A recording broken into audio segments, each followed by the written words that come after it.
बृहदारण्यकोपनिषद 3रा अध्याय और 8वां ब्राह्मण।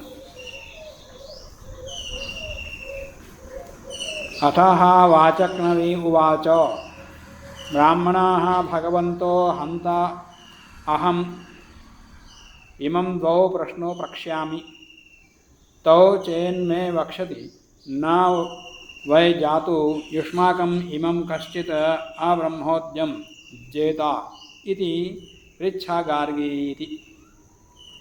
अथ मैंने बाद में, इसके बाद में पीछे किसने चर्चा की थी? आरुणि उद्दालक के मौन होने के पश्चात अब वाचक नवी गार्गी फिर पूछ रही है। जब सब एक एक बार पूछ रहे हैं तो गार्गी 2 बार क्यों पूछ रही है? सभा का नियम था कि सब एक एक प्रश्न करेंगे, एक एक मतलब एक एक बार अवकाश दिया जाएगा सबको, तो इसका अवकाश तो समाप्त हो गया। तो वाचक नवी गार्गी फिर दोबारा क्यों उठ गई पूछने के लिए?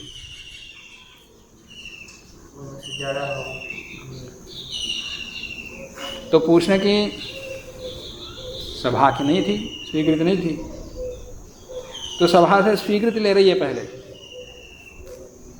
कि मैं पहली बार पूछने के लिए किसी की स्वीकृति लेने की आवश्यकता नहीं थी, सबको स्वीकृति प्राप्त थी। तो पहले इनका अवकाश समाप्त हो चुका, परंतु जैसे सब लोग मौन होकर बैठ जाते वैसे ये मौन होकर नहीं बैठी थी, कि मौन करके बिठा दिया गया था। ज़्यादा पूछोगी तो मूर्धा ते पतिष्यति, तुम्हारा मूर्धा का पतन हो जाएगा, बुद्धि का पतन हो जाएगा, बुद्धि भ्रष्ट हो जाएगी, ऐसे डरा करके याज्ञवल्क्य ने इसको बिठा दिया, ज़्यादा मत पूछो। परंतु पूछने की जिज्ञासा समाप्त नहीं हुई थी, तो इसे ये उठ गई, पर दोबारा अवकाश प्राप्त करने की स्वीकृति नहीं थी, तो सभा से पूछ रही है। अथः वाचक्नवी उवाच ब्राह्मणाः भगवन्ता, हे भगवान ब्राह्मणों ब्रह्मविदों, हन्ता अहम इमं 2 प्रश्नों प्रक्ष्यामि, मैं इस याज्ञवल्क्य से 2 प्रश्न पूछना चाहती हूँ, आप लोग स्वीकृति दें। अब वो कैसे प्रश्न है?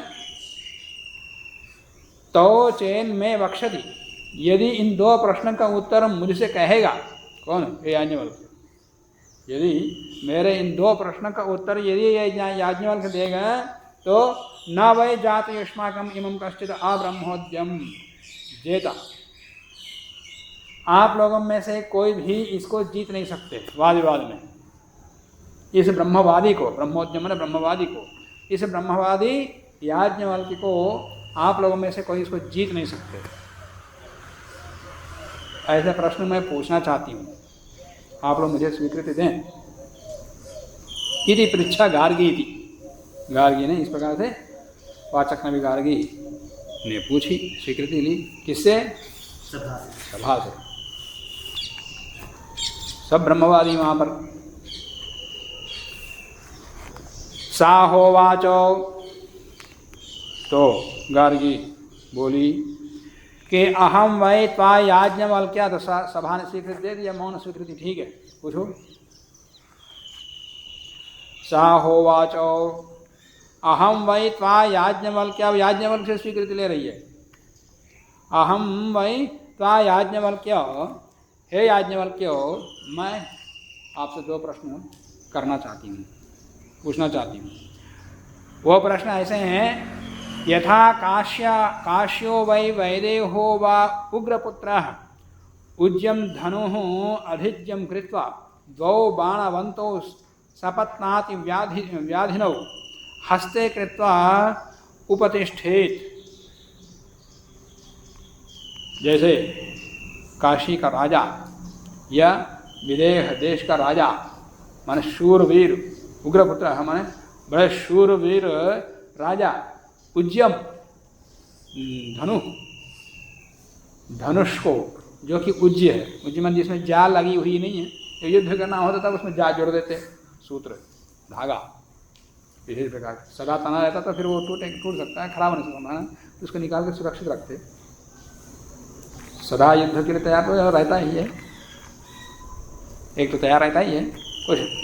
तो जो ऊर्जा रहित है, जा रहित है, ऐसे धनुष को अधिज्यम माने जा चढ़ा करके 2 बाण लेकर के बड़ा तीव्र तीक्ष्णाग्र वाले 2 बाणों को लेकर के युद्ध के लिए चल पड़ा और लेकर के सपत्नाति व्याधिनौ, सपत्न मान यहाँ शत्रु को बींधने के लिए तैयार हो जाते हैं। ऐसे तुमको बींधने वाले 2 प्रश्न करने जा रही हैं। सपत्ना अतिव्याधिनौ, बहुत ज़्यादा दुख देने वाले बाणों को 2 बाणों को लेकर के चल पड़े हों शूरवीर राजा। एवं उसी प्रकार से अहम स्वाद द्वाभ्याम प्रश्नाभ्याम, उसी प्रकार से बड़े तीक्ष्ण 2 प्रश्न को लेकर के प्रश्नाभ्याम उपोदस्थाम तौ में ब्रूहीति, सावधान हो जाओ। जैसे कोई योद्धा युद्ध करने से पहले दूसरे योद्धा को सावधान करता, सावधान हो जाओ। ऐसे गार्गी ने याज्ञवल्क्य को कहा कि सावधान हो जाओ। तौ में ब्रूहीति पृच्छ गार्गी थी, हाँ है गार्गी पूछो, कोई बात नहीं, दोबारा पूछो। ये ऐसे कठोर प्रश्न हैं, तीक्ष्ण प्रश्न हैं, गूढ़ की बातें हैं, तो पूछो, देखेंगे।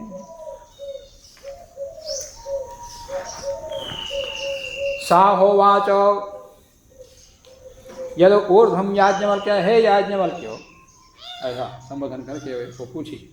यद ऊर्ध्वम दिवा, जो लोग से ऊपर जो कुछ है, यद अवाक पृथिव्या, पृथ्वी के नीचे जो कुछ है, यद अंतरा द्यावा पृथ्वी, द्युलोक और पृथ्वीलोक के बीच में जो कुछ है, इमे यद भूतम च भवच्च भविष्यच्च इति आचक्षते, विद्वान लोग इसको भूत, वर्तमान और भविष्य कहते हैं, इन सब लोगों को मिला करके। कस्मिन् तत् ओतम च प्रोतम च, ये सारे किसमें ओत प्रोत है, ये सब किसमें ओत, पहले भी ओत प्रोत के विषय में पूछी थी, अब यहाँ भी वही, ये किसमें ओत प्रोत है, वो ब्रह्म किसमें ओत प्रोत, वो ऐसे पूछी थी, तो उनको चुप करके बिठा दिया, ज़्यादा मत पूछो बैठो, तो ब्रह्म के विषय छोड़ दिया। ये सारे किसमें ओत प्रोत है, तो पृथ्वी लोक, अंतरिक्ष लोक, द्युलोक, ग्रह, नक्षत्र आदि ये सारे जो भी हैं, ये सारे किसमें ओत प्रोत है। स होवाचो, याज्ञवल्क्य ने कहा, यद ऊर्ध्वम गार्गी दिवा, हे गार्गी, द्युलोक से जो ऊपर है, यद अवाक पृथिव्या, पृथ्वी से जो नीचे है, यद अंतरा द्यावा पृथ्वी, द्युलोक और पृथ्वीलोक के बीच में, इमे यद भूतम च भवच्च, ये भूत और भवत मान वर्तमान और भविष्य और भविष्य काल इति आचक्षते, भविष्य के रूप में वर्णन करते हैं विद्वान लोग। ये सार का सारा आकाशे तद ओतम प्रोतम चाहिए, ये सारा किसमें ओत प्रोत है, वो आकाश में प्रत्यक्ष है। आकाश की शक्ति में सब ओत प्रोत हैं, सब बंधे हुए हैं। ग्रह, नक्षत्र, ये पृथ्वी के नीचे के लोग, ऊपर के लोग, जो भी चारों ओर फैला हुआ सारा जगत, ये सारा किसमें ओत प्रोत है, आकाश में। आकाश से यहाँ ब्रह्म भी ले सकते, आकाश से आकाश भी ले सकते, जो भौतिक आकाश है उसमें तो ओत प्रोत है ही ये, पर ये आकाश को ही लेना। फिर आकाश किसके अंदर ओत प्रोत है, फिर आगे प्रश्न करेगी। फिर आकाश से यहाँ ब्रह्म लेंगे, फिर ब्रह्म किसमें, फिर मौन कर देंगे उसको, ज़्यादा मत पूछो, बैठो। यहाँ आकाश का तात्पर्य है आकाश ही है, आकाश का यहाँ आकाश ही लेना। ये आकाश किसके अंदर ओत प्रोत है, फिर आगे प्रश्न आएगा। लेकिन यहाँ ब्रह्म नहीं ले सकते, आकाश से आकाश के अंदर ये सब के सब ओत प्रोत हैं। सूर्य परिवार में कितने ग्रह हैं, 9 ग्रह हैं। पृथ्वी के कितने उपग्रह हैं, 1। और मंगल के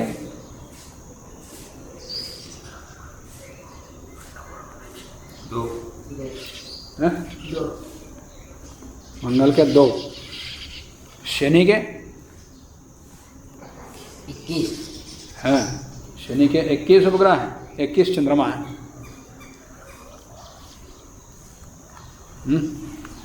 और यूरेनस के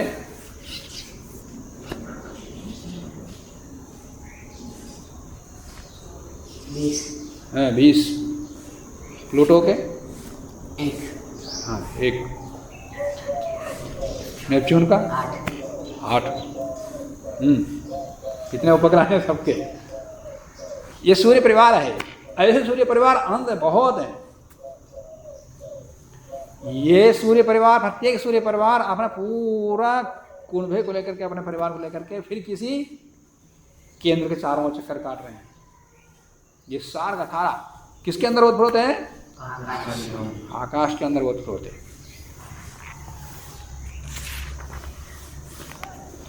सा होवाच नमस्ते अस्तु याज्ञवल्क्य। हे याज्ञवल्क्य, बहुत बढ़िया उत्तर बताए, आपको मैं प्रणाम करती हूँ।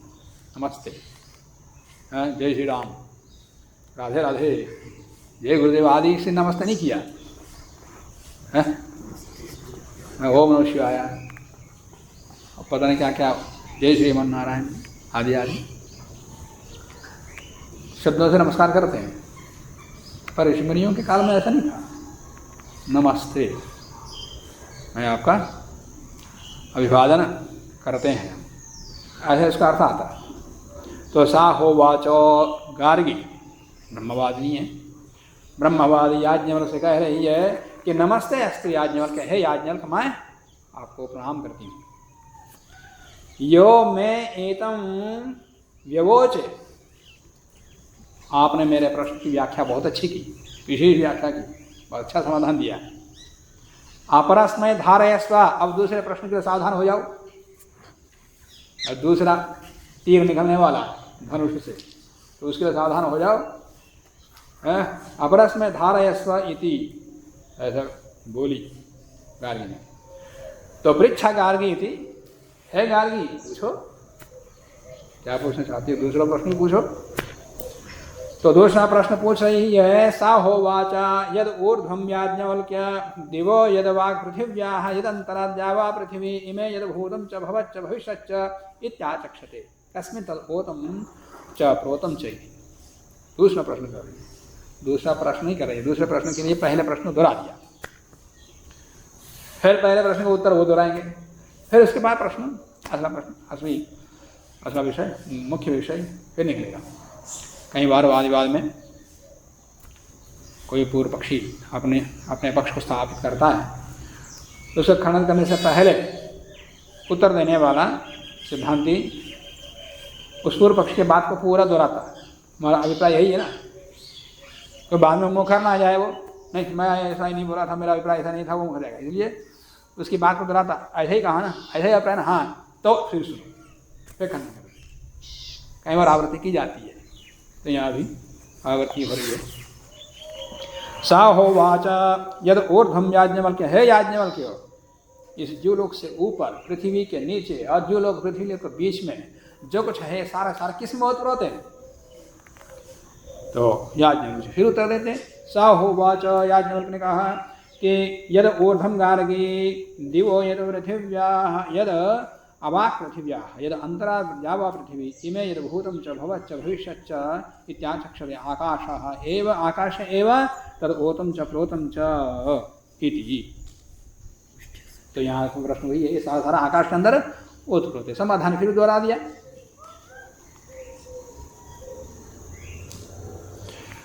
फिर कहते हैं कस्मिन् नु खलु आकाशः ओतश्च प्रोतश्च इति, ये आकाश किसके अंदर ओतप्रोत है?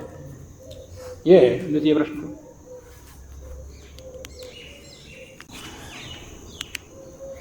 तो ये आकाश इसके अंदर ओतप्रोत है, ये द्वितीय प्रश्न कर दिया। अब इस द्वितीय प्रश्न का उत्तर दे रहे हैं, सा होवाचो एतद् वै तद् अक्षरं गार्गी, हे गार्गी, ये आकाश जिसके अंदर ओतप्रोत है वो अक्षर है।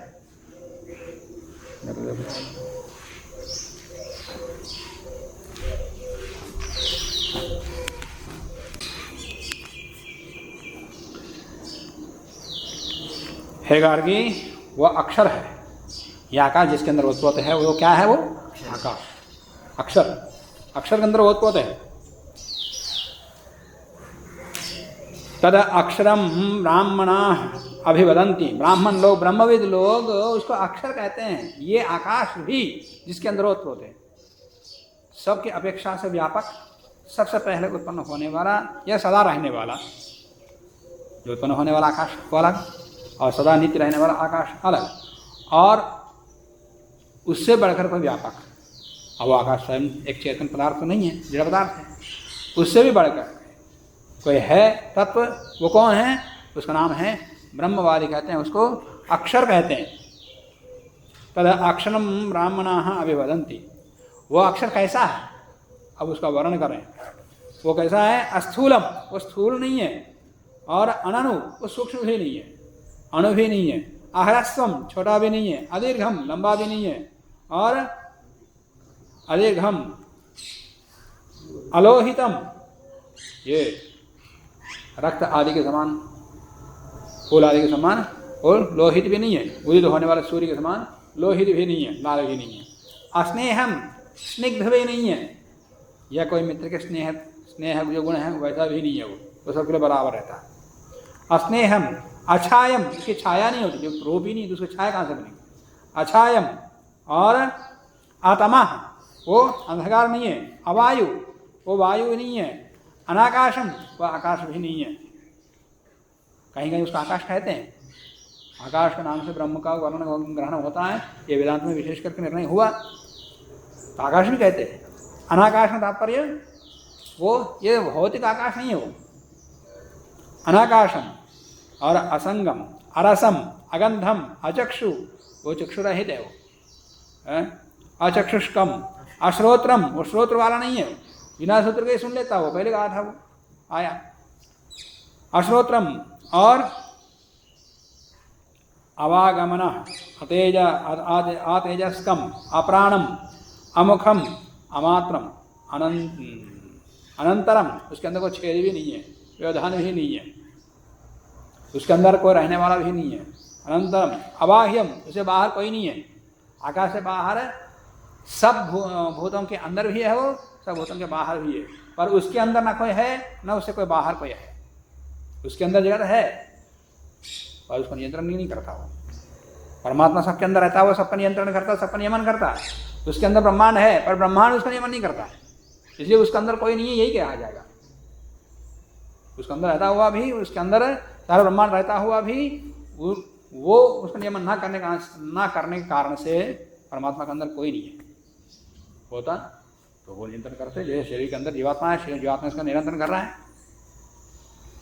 और मरा हुआ शरीर, उसके अंदर जीवात्मा नहीं, उसका नियंत्रण करने वाला नहीं है,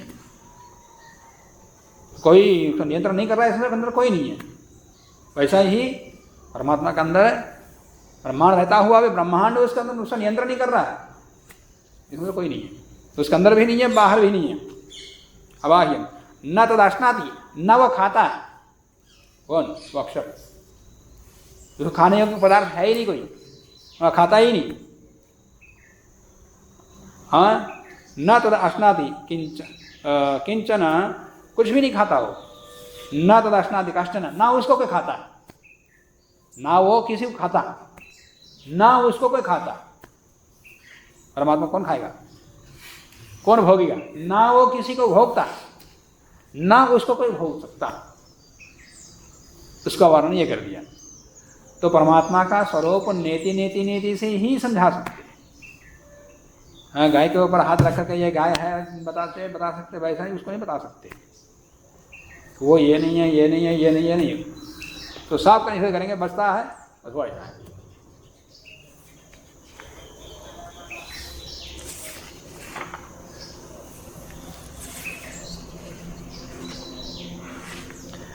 एतस्य वा अक्षरस्य प्रशासने, गार्गी, हे गार्गी, इसी अक्षर के, इस रूप वाला जो अक्षर है, उसी अक्षर के प्रशासन में, उसी के ही अधीन सूर्या चंद्रमसौ, ये सूर्य और चंद्र, विधृतौ, ये धारित हैं, तिष्ठतः, विद्यमान है, उसी के अंदर विद्यमान रहते हैं, किसी के अधीन नहीं रहते, ना शिव जी, ब्रह्मा जी, रुद्र जी आदि, शिव जी आदि, कोई नहीं, किसी के अधीन कुछ नहीं रहते, वो खुद ही दूसरों के अधीन रहते, उनको कहीं का दूसरे का समाचार नहीं पता लगता, कोई आगे बताते हैं।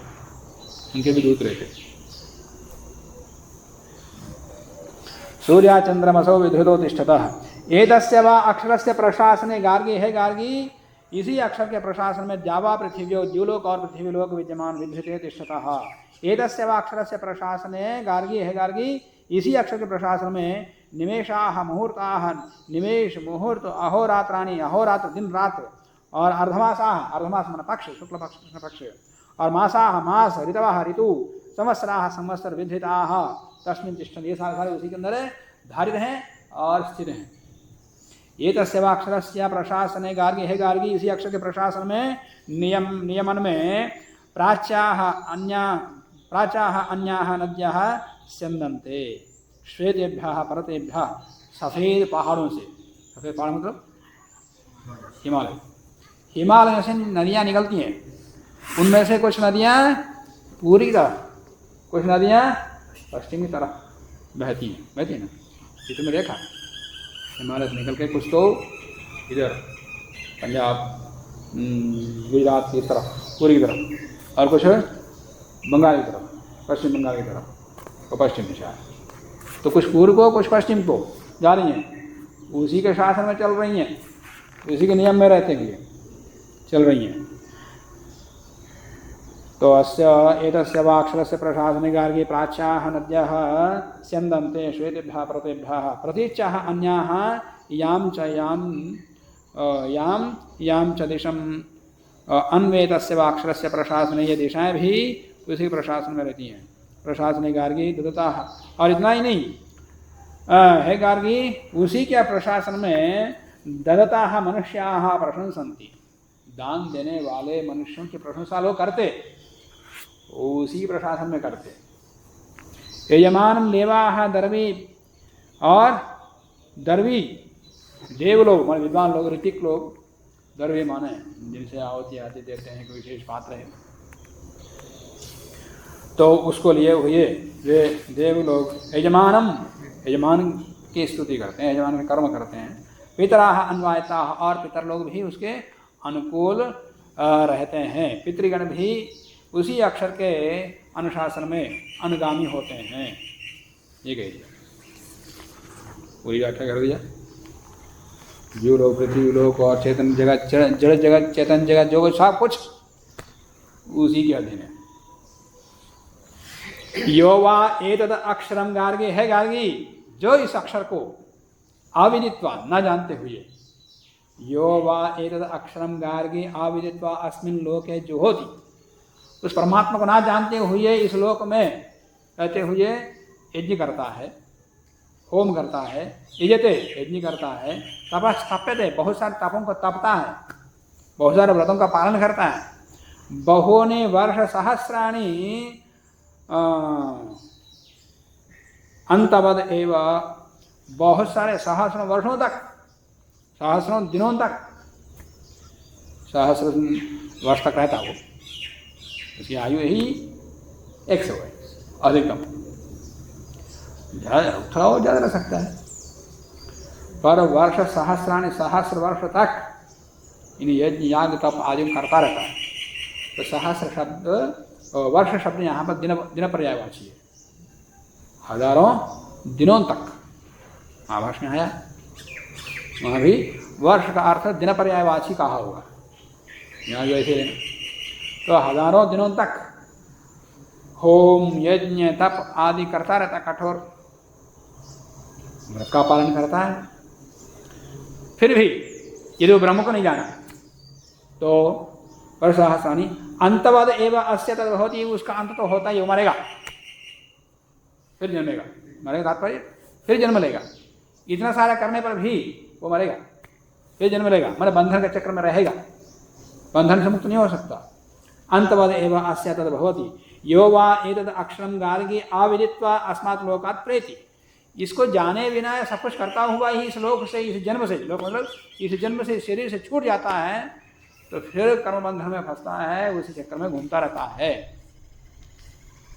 कुछ विशेष सुख मिल सकता है, उसी को स्वर्ग मानते। गार्गी अविदित्वा अस्मात् लोकात् प्रेति सह कृपणः, वह कृपण है, कंजूस है, दरिद्र है, तात्पर्य वो दरिद्र है। अस्मात् लोकात् प्रेति सह कृपणः, वो कृपण है, दरिद्र है, आध्यात्मिक दृष्टि से वो दरिद्र है, अज्ञानी है, मूढ़ है। अथा यहाँ एतद् अक्षरम गार्गी विदित्वा, हे गार्गी, इस अक्षर को जो जान लेता है, अस्मात् लोकात् प्रेति, उस ब्रह्म को जान करके इस शरीर से छूट जाता है, तो सह ब्राह्मण, वो ब्राह्मण कहलाता। जो उसको जाने बिना सारा काम करता रहता है वो ब्राह्मण नहीं है। यदि याग आदि करता व्रत करता वो ब्राह्मण है नहीं बनता, वो अन्य वंशी बनता है, वो कृपण बनेगा। तो क्या कहेंगे? कृपण, अज्ञानी, मूढ़ कहा जाएगा। और जो ब्रह्म को जान करके शरीर से छूट जाता है उसको ब्राह्मण कहते हैं, मतलब ब्रह्मविद है वो। ब्राह्मण का मतलब ये जाति ब्राह्मण नहीं, ब्रह्मविद को ही ब्राह्मण कहते हैं। जो ब्रह्म को नहीं जानता वो अन्य कुछ भी कहो उसको। तो अस्मात् लोकात् उसको जान करके जाता है उसको ब्रह्मविद कहते हैं। भाई इसी को पराविद्या अपराविद्या कहते हैं। यज्ञ करना कराना आदि आदि सब पढ़ लिया और ब्रह्मविद नहीं है, फिर उसकी मुक्ति नहीं, उसको मोक्ष नहीं। वो शब्द ज्ञान है। शब्द ज्ञान अपराविद्या पर ब्रह्म को जानने के लिए एक साधन है वो, और साधन को पकड़ कर रहेगा या आगे बढ़ा ही नहीं, तो फिर उस साधन का प्रयोजन क्या है? कार तो खरीद लिया, गाड़ी तो खरीद लिया, कार में चला ही नहीं, तो साधन तो प्राप्त कर लिया, सारी विद्या पढ़ लिया, वो जिसके लिए पढ़ लिया, जिसके लिए वो ज्ञान प्राप्त कर लिया, वही प्राप्त नहीं किया तो वो गाड़ी वैसे रहेगी।